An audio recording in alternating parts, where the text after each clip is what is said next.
YouTube, what it do is your boy Benji, and we're back in between the ropes. If you're new, please don't forget to subscribe, slide a like to the video. Just go ahead, thumbs it up. Thumbs up, good vibes this way.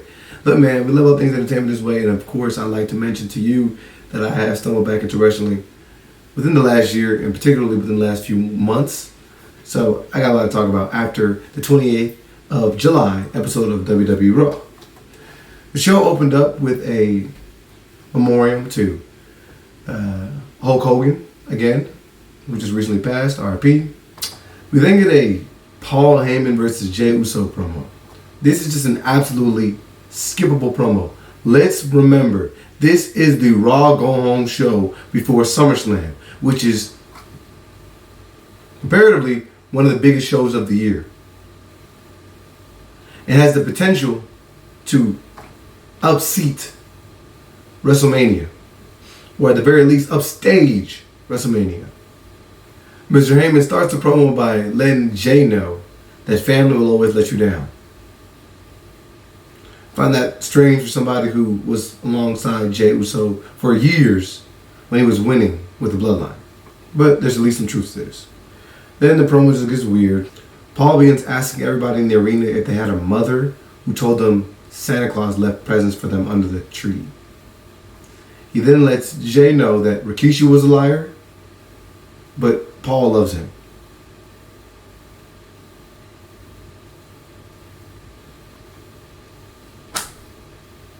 He concludes his sentiments with a yeet. And Jey was looking at the mic, breathing all hard, and then decides to just go back to what he knows and heads to the top rope. We did get an AJ Styles mixed tag team match. We had the KUBUKI Warriors versus Raquel and Roxanne. They teamed up with Dom. The KUBUKI Warriors teamed up with AJ Styles. There was a dope finish at the end of this match where AJ threw ZAYN out of the ring to perform a insane elbow to Raquel, and then he gets his crazy phenomenal forearm on Dirty Dom to win. We also get Sheamus backstage, who is rudely interrupted by Grayson Waller, who again mentions that he has lost a bunch of dead weight, and this is in reference to Austin Theory. But no need to fear, because he's now in one of the greatest tag teams of all time, or at the very least they have his back. He's talking about the New Day.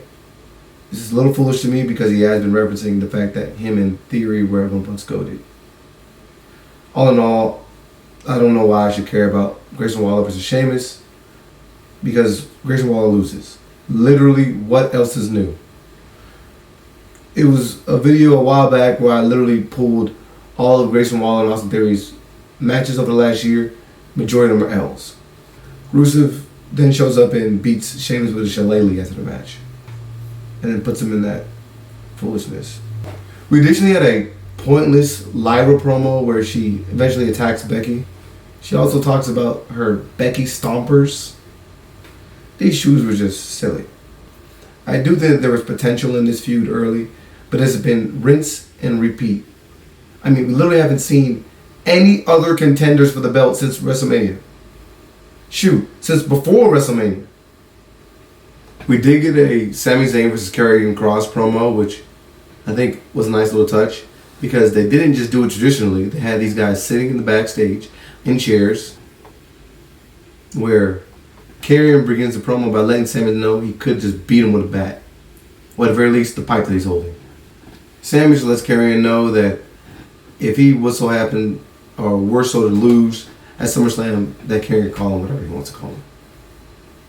He does believe that KARRION KROSS is wrong about the assumptions that he's made about him and plenty of other people backstage.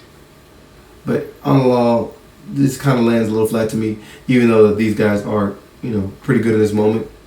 I think there could have been way more weight in this feud, other than trying to blatantly point out the fact that Klaus wants Sami to just show him his true colors. This could potentially be so much more deeper than that. I will say though that I enjoyed this face-to-face convo. It's like boxing style, like I said. This is a great refresh, instead of just seeing the guys patiently wait for one another in the middle of the ring. We did have an 8-woman tag match too. There were some funny moments, like for example, Naomi trying to grab her belt and leave. And honestly, if I was Naomi, why would I stick around in this match for long? I have a triple threat title match this weekend. I need to make sure I'm on point. So she does try and grab the belt and dip. Io's not going for that, and her and Nikki wreak havoc. But then it makes me question again. Like, I questioned when they walked out, but again, why is Nikki Bella in this match? Like, she's literally hitting the emo with Io. I don't even enjoy that. I'm also done to see hers. I'm done. I'm done with her. I don't understand what is up with Chelsea and slapping everybody. And to be honest, Stephanie Valkyria's finisher stinks. People hit backbreakers every match. Anyways, they're trying so hard to force an Io and Rio beef. Like, I understand that they're competitors, but why should I care too much about Rhea beating Io at this point? We care about proceeding with caution these days, you know? Again, her character is just so stale, so boring. I just don't understand how they can't get Rhea to play into the fact that she's insecure and possibly doubt herself, as she hadn't had the belt and she hasn't beaten Io. The play is right there. Her character is just one-dimensional, and that's why the fans complain. There is zero depth for her outside of participating in championship matches. We do get the LWO versus the Judgment Day, which only lets us know a couple of things. That Grande Americano does not like the LWO, and apparently there's another Grande Americano. Let's wrap this gimmick up. I'm done. All the wrestlers who aren't getting used backstage are just putting on masks or something. I don't understand what's going on. Are we going to get Carmelo Hayes and Austin Theory to put on masks next? Like, they're literally just buying time at this point. Also, why does El Grande have more going on than the actual luchadors? This goes to show you where the minds are when you're talking about creative. The Judgment Day retain. What to do? LWO back to catering. We do get a CM Punk versus Gunther promo. Gunther opens up by letting the crowd know that he has accomplished one portion of his goal, which was shutting up CM Punk. But again, that's part of the problem. The guy who's supposed to be the ring general cares more about a promo than a match. I will say CM Punk spits fire as usual. He tells Gunther he's not on Punk's level, and his resume is incredible, which is true. And Gunther should be honored to share the ring with the best in the world. Again, true.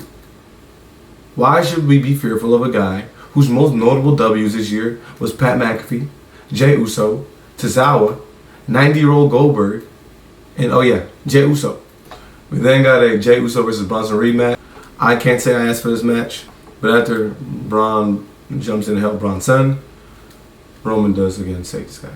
I never really cared too much about this group, and I have less interest now. There was some solid potential at first between these guys, but they haven't taken advantage of anything. Why are any of these guys taking orders from one another?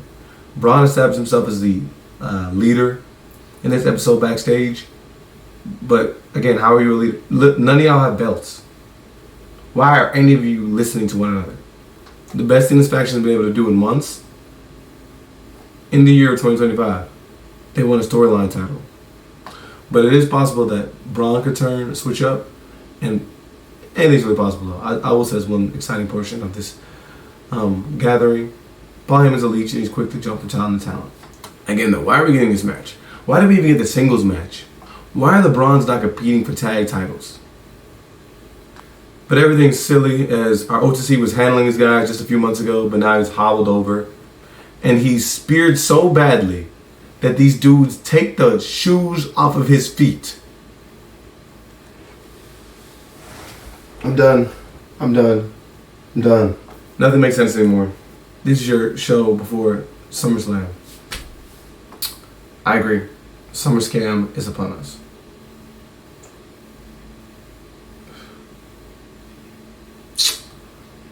Just stay tuned to the next one, man.